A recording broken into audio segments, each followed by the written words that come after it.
Hello, everyone.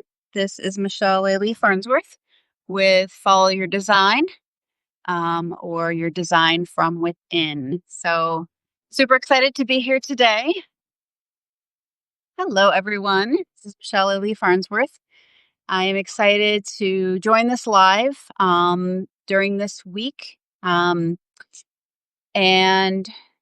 just wanted to spend the time today in reflecting and doing a deeper dive on the newsletter that I sent this week.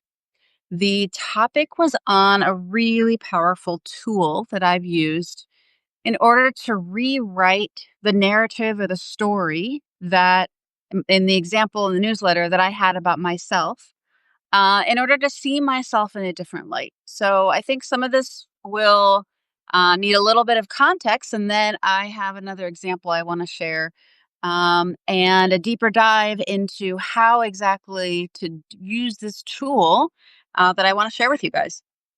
So, so first off, the some concepts that'll be useful. Some of you guys might know this from having followed me elsewhere, and some might be just getting to know me.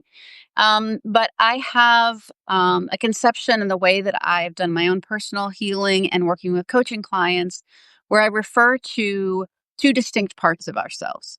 One being the shadow self, which is our ego, and the other being the noble self, which is our soul. And my understanding in this work and my own healing has been that it has been important to understand those two pieces and create inner unity between them. So, for many of us, our shadow self is something that we have tried to hide. We might believe it's the part of us that acts badly or is egotistical. But in my conception, any part of us that might show up in a way that we don't want it to, or might, be the anxiety that shows up when we're trying to do something, etc., is really our wounded inner part of ourselves. Some people might call it the inner child. Some might call it the kind of the wounded portion. Whatever you want to call it. I like shadow self simply for the fact that it outlines the fact that it is the shadow part of us. In order for there to be a shadow, there has to be a light, and a light is nothing without a shadow. So both are required, and that our shadow self is there to protect us. It is there to be super connected to the earth, to understanding how the world works, to sometimes being connected to agendas and understanding how some people are acting in the world around us, not in the most upright way. And it usually is the part of us that gives us that niggling suspicion that says, I don't know why, but that guy gives me the creeps. Or every time I'm around this other person, I don't feel good. Right. So it's that shadow self of a part of us that's saying, pay attention here. So it's a very, very important part. It's also very good at breaking things down, at being kind of the negative side of us. Look at that person, or this doesn't make sense, or whatever. And all of that is important to understand because we need both a light and dark, and very helpful how to use them, the shadow self of us in this tool. So just to keep all that in mind. The noble self is not the better self. It's not the improved version. It is just another portion of us, and it is the soul. It is the divine part of us. It is the eternal, the lasting from before existence until beyond, depending on, of course, how you believe. But I believe there is a next world, and that the soul will continue on there after this physical world is gone. And because it is connected to the divine, it has intuition. It has connection to knowledge, even to the collective. People will talk about that as well. Either way, the noble self is there to guide us and also to create an expansive life, whereas the shadow self is really there to keep us safe. And in anything, whether it's inhalation and exhalation or growth and decay, there's always uh, there's two movements. And so in our lives, we both need safety and we need expansion and safety and expansion. And the two parts of us help us with both of those. So that's just an overview of those concepts if you're not familiar. If you want, please feel free to check out my other posts here on Substack or TikTok or wherever you can find me, as well as my books, Follow Your Design, go into this more detail. But what I wanted to share today was another example that of using this tool and going into more detail about the parts that both the noble and the shadow play. So in my example in the newsletter, I speak only of the noble self. And for those who don't know, just a quick example there was me rewriting my story, the story being very negative.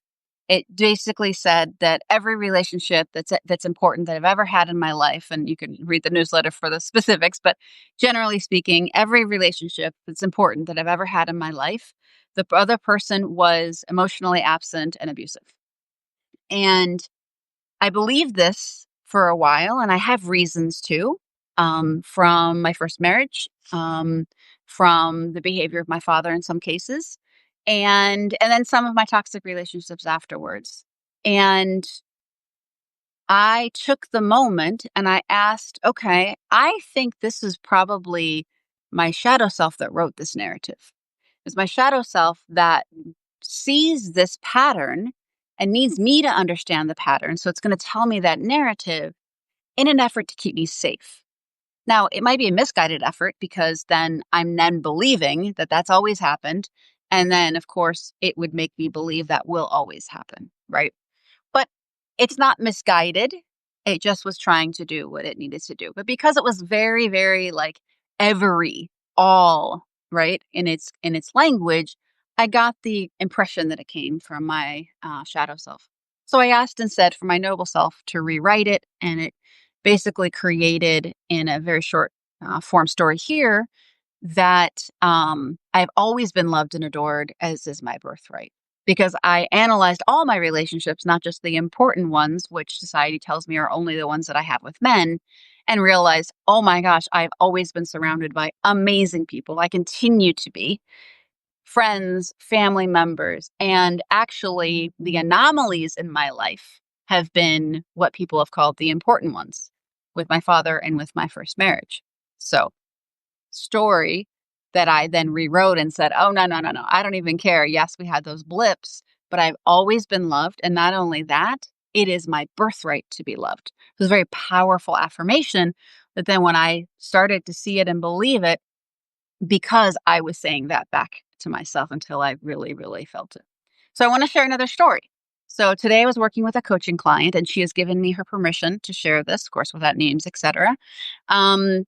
That was another rewrite. And it goes into more depth about how that process goes. So as we were talking, and I've worked with her for years now, and she said out of the blue, what did she say? Hold on, I wrote it down. I don't sustain anything. And I have worked with her long enough to know, given what I know about her life and everything, that that's not true at all. In fact, she has very robust personal exercise regime and meditation and an art practice, like wonderful, amazing, and very consistent with those things. So when I heard her say it, I thought, what? And instead of, which sometimes we might do as friends or in my coaching capacity, instead of me saying, hold on a second, let me just pause you there, because I really want to make sure that you understand that the statement you just said doesn't jive with who you really are. Like, I want to raise you up that level. But instead of doing that, instead of correcting her, which, it's not a bad thing to do when I see something different and I say, hey, out of love, I just want to remind you about these things. Oh, yeah. Instead, I said, well, hold on a second. I'd like to take a moment and I want to ask for your shadow self, who was the one who said it because it was very categorical, right? I am terrible at this, basically. And I said, I'd like you to take a moment and ask your shadow self to take that statement, I don't sustain anything, and let's brainstorm how she, who's really good at breaking things apart, tells me that that's incorrect. So we started by looking at the word anything. I don't sustain anything. And I said, okay, so shadow, tell me where in your world that everything is not true. And she started listing the things I've already said, right? Exercise, art practice, meditation, prayer, etc. And I said, okay, that's fair. So you can't use the word everything. And she's like, oh, no, no. Yeah, okay, okay. Yeah, you're right. So we took that out. And I said, okay, but it's still a statement that you said that's important to you. So what can we drill into it to understand the full truth? Not just the categorical, big, I'm terrible always, but like what's actually at the truth of this entire thing? And so she walked through and she said, okay, well, actually, the places where we haven't been able to has been in my career, my business, and places where I've tried to make money. I said, okay, does that feel accurate to you? Yes, that feels accurate. Okay. So now we're getting to, we tore apart the fact that everything wasn't the thing, but there still is, there is, a piece of truth. You don't say a thing because it's completely false. So we understood that part. And then we had a little conversation about I never sustain anything. And I was like, what's your definition of sustain? Right? Like what does that mean? Is that like forever into eternity? Because if so, that's kind of a large standard that nobody can handle, right? And so we got instead to looking at my page turn because I want to look at it and translate that instead of sustain into longevity. So it was like sustain for her meant categorically forever, right? And I was like, okay, let's just be realistic. That's not going to happen. She said, well, I can't, it doesn't seem that anything that is going well in my career, I can keep it going for more than 3 years. And I said, okay, that's truth. I'm not going to convince you otherwise. I think that's totally, you know, valid in the way that you're seeing it. And it's good that we're not at everything sucks, right? It's, you know, longevity in my career for whatever reason. And so we just started not tearing apart because that sounds very negative, but picking apart, right? Her original until we got to a truth. And the truth that we got to, still hard to swallow, but still her shadow self's truth, which is important, was that in the course of her life, she has not had longevity in making money. And we got to another understanding that because she blows it up before it blows up underneath her. Now, these truths are not easy. But here's what's important. In many, many places, someone might say, or a coach or a therapist, or even yourself might say, oh, I've got this conception. I never do anything consistently. And I'm going to leap over myself and turn that into a positive affirmation to make myself feel better. Right. So I'm going to, instead of saying I never do anything consistently, I'm going to say something like, I am a wonderful person, always trying my best. And that's not terrible because you do want to encourage yourself. But if you leap over whatever the underlying reality is, you are spiritually bypassing yourself. So, for those who may not be familiar with that term, it is the concept of taking something that someone has told you about their life or your own self about your life and raising it to a higher spiritual nature to ignore the facts on the ground. So someone might say, oh my gosh, my so and so just passed away and I'm so sad. And someone says, well, just look on the bright side. They're in a better place now because they were struggling, right? Or I'm sure, people just it's usually in good intentions, right? People don't like to see other people suffering. So they're going to give them the look on the bright side, everything happens for a reason kind of thing. But with friends and ourselves, we have to sit with the ick. We have to sit with the sadness and the grief. We don't dwell there forever, but we can't bypass ourselves because the feeling is where the ick is. So instead with this client, instead of me saying, I don't agree with what you said, this doesn't sound right, I had her walk through long enough with the shadow self where the shadow said, here's what my understanding is. And then she sat there and went, ugh. But she got to the core of it, right? She understood, wow, because I blow things up before they blow up, right? Like I want to get there first. I don't want someone else to blow it up for me. And then I just asked her a very important question without judgment. If she would have said, nope, I like to stay with the statement, we would have. I said, do you want to keep the statement? Do you want this to still be true? And she was like, no, like I don't like it. And I said, okay, are you okay? And this is important, right? We ask the permission when we're sitting there with our shadow and uncovering something. Are you at a point, are you comfortable if we turn to the noble self now to write an alternative story? Now, I've worked with people and my own self where I've said that and they're like, not really. Actually, I am so okay. I just want to sulk. I want to sit here with this. I'm just in a grumpy mood. Okay, all good.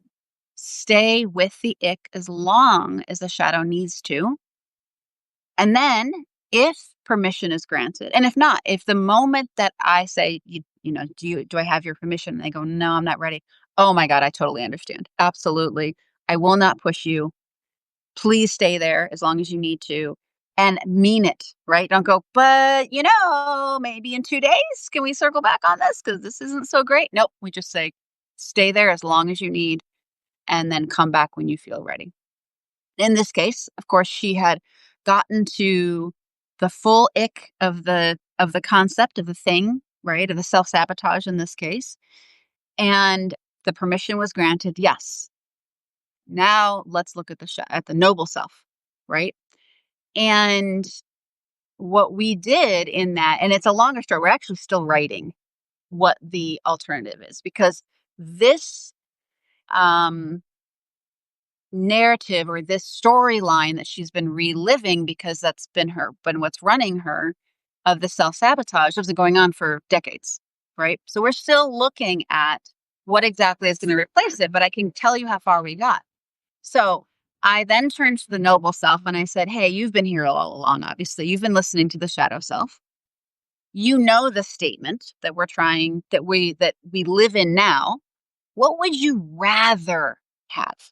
What would you rather be living in? Right? What would express who you really are as both a shadow that needs safety and so is going to say, we're going to sabotage before someone else takes it away from us, and a noble self that is our soul that lives on into the next world, that is a piece of the divine. God is inside of us. How would we like to understand ourselves? And so the concepts and the things that we're now brainstorming through to get the juice, the essence of the concept that she wants to be able to say to herself were things like, I am worthy of space and time to make money. I am worthy to keep things going forward. I listen to source at every moment that I can to find out how long a thing should last. Remember, longevity was one of the stories. I don't know how to keep things long. Well, maybe spirit told her not to. There's a lot of work here, not in a bad way, but in a creative way to get her to the core that I got in mind, which was I've always been loved and adored, as is my birthright. Like something so succinct and so powerful that it just like moves you to this next level and you go, oh my God. Now, one thing to understand, anytime you create a powerful affirmation, there's probably a portion of it you don't actually believe yet in every bit of your body. So maybe your head goes, that's what I want. That's my goal. But your heart's like, yeah, I know. But I mean, really, like that seems too big. Like, I don't even know. Am I really worth it? Right. Your body's like, oh, I kind of like it, but like makes me squirm because an affirmation is a stretch goal. It's something that gets you tingly and excited. And you go, yes, that is what I want. And I'm going to say it or read it to myself on a regular basis until I feel it fully. So those of you guys who may or may not know, my first experience with that was, my gosh, I want to say now it's been 10 years ago. My sister gave me on a Post-it note, on the Post-it note, it said, I love and accept myself right now unconditionally, or unconditionally right now, something like that. And I was in the middle of my abusive marriage, first marriage. I was feeling terrible. I didn't feel good about myself at all. And I saw it and I cringed at the entire, like every word of that. I love and love and accept myself unconditionally right now. I didn't like any of those words, any single one of them. But she said, I get it, but I just want you to put the Post-it note on the mirror of your bathroom. And so I did. And every day, just because you do, you go into a room and you scan the room and you accidentally, right, read the thing. So every day I was just, just by happenstance reading it over and over and over until I started noticing that it didn't make me cringe with all the words. And then at some point, none of the words got me to cringe. And then at some point, I actually was believing it and transformed how I saw myself in that point. And then, of course, much more transformation from there. Expect that your noble self is going to give you something huge, right? Something that'll use things like, I am a glorious soul, blah, blah, blah, blah, blah. And you're like, okay, sure. And I just lost my job 2 days ago and I'm overweight and like whatever it is, whatever story we're telling ourselves, it's like, that's not true. Or I was just, mean to my mother yesterday. So I can't actually be a sparkly soul, right? Allow that in and be okay that there's a distance between you and that affirmations and that affirmation at first, right? So I am worthy of love, or I've always been loved and adored, as is my birthright. When I first heard it, I went, I like that. I don't know if I fully believe it, but I don't not believe it because mentally it's true. And then over time, it was just like, oh, definitely, right? And I could own it and feel it and say it out loud and fully believe it. And then in my whole process, help others do the same. So what I just shared in terms of this tool, right, what I put in the newsletter was, how the noble self can help us to rewrite. I want to make sure that you also consider your shadow self as part of the conversation as well, that nuance, that next level of bringing them into the conversation and saying, hey, full transparency, we're not liking living in the energy of this. Help us break it apart. When you feel comfortable and you've broken it down so much that it's so uncomfortable you don't want to be there anymore, then let's bring in the noble. But the shadow stays with you. You don't put it off. Okay, you did your assignment. Now it's up to the good person. You're both there. But the noble self knows how to do this work. So allowing them to do it, and then the shadow is watching and they go, I really like, okay, yeah, I mean, I don't know if I believe it yet, but I like where it's going and I like what it feels when they say this phrase. I like how it feels and I'd like it to be true. And I'm going to trust this for this moment or as we get used to this belief about ourselves. So the story that we have about ourselves, just in closing, and then I'll ask if there's a couple of people who are on here, if you guys have questions or comments. The story that we're doing here and why a narrative is so important is that our thoughts create our reality. So whatever we are thinking about ourselves, narrating about ourselves, believing about ourselves is going to create the world in which we live, the world in which we inhabit, the way we walk into the world, through the world. And so this narrative, taking our narrative and asking for a different view of it from our divinely inspired noble self is really, really important to create a really important step to creating the reality we want to be living. So I'm going to pause here. There's a few people who have joined. Thank you guys for being on. Love, if you want to write in the message, any questions that you have. And also for those who might be joining, whether you got an email with us live or you found this on Substack or on YouTube, Please feel free, even if it's a couple weeks or days or whatever since I've posted this, put your comments, put your questions.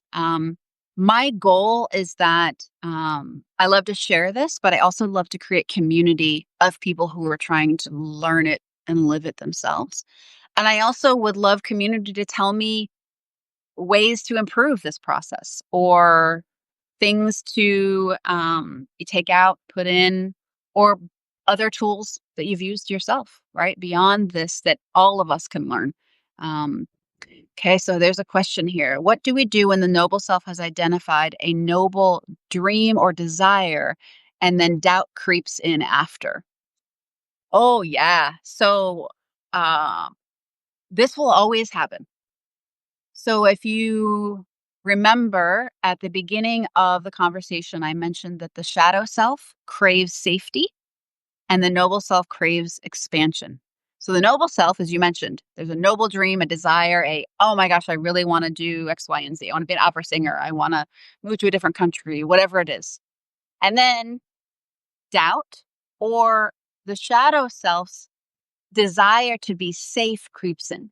So if we use the example of, I want to be an opera singer, right? The noble has this dream and the shadow goes, oh my God, but what if we like fail and can't really sing and like we're up there and it's super visible and everyone's going to notice it. I have to keep you safe by putting a doubt in you, right? Because, oh my gosh, we could fall on our faces, right? So, so this is what's going, it's not even what if, right? This is what's going to happen. There's going to be a dream and then there's going to be the doubts that come in. So one of the ways, and I'd love to hear, others as well on this journey, one of the ways that I have found that has been useful has been listening to that doubt. Many self-help books and gurus and whatever will tell you, just don't listen to the doubt. Just keep moving, keep moving, keep moving. In the times that I have pushed past myself or ignored my doubts, they just get louder and they sabotage me. And then maybe I will fall, on my face in that, in that performance. So rather, I will sit with it and say, okay, I'm hearing this doubt. I am positing that it is the shadow self that's, putting that in my way to keep me safe. So instead of saying, God dang it, just go away, doubt, I'm saying, okay, where's this doubt coming from?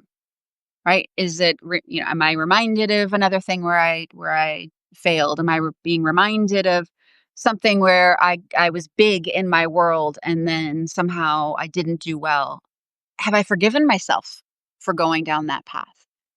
It's about having a conversation about the doubt and sitting with.